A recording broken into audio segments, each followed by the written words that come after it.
ചിലർക്ക് സംസാരിക്കുമ്പോൾ bad smell വരാറുണ്ട്. അത് രണ്ടു നേരമൊക്കെ ബ്രഷ് ചെയ്താലും ചിലർക്ക് ആ ബാഡ് സ്മെല്ല് ഉണ്ടാവും.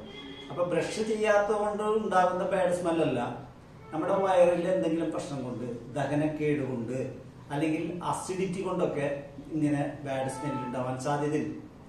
അപ്പൊ അങ്ങനെയുള്ളവർക്ക് നമുക്ക് ചെയ്യാൻ കഴിയുന്ന ഒരു അക്യുപ്രഷർ പോയിന്റ് ഞാൻ പരിചയപ്പെടുത്താം. വളരെ ഗുണം കിട്ടുന്നതാണ്.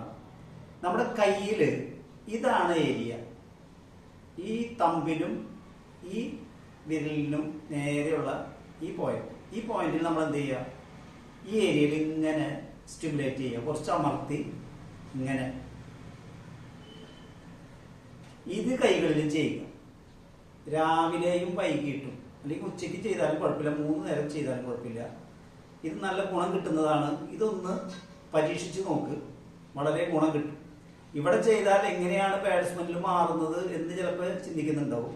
നമ്മൾ ഈ പോയിന്റുമായി ബന്ധപ്പെട്ട് വയറിലുണ്ടാകുന്ന ചില പ്രവർത്തനങ്ങളെ നിയന്ത്രിക്കുന്ന ചില അക്യുപ്രഷർ പോയിന്റുകൾ ഇവിടെ ഉള്ളത് കൊണ്ടാണ് അവിടെ നമ്മൾ പ്രഷർ കൊടുക്കുന്നത്. ഓക്കെ, ഇതൊന്ന് ചെയ്തു നോക്കാം.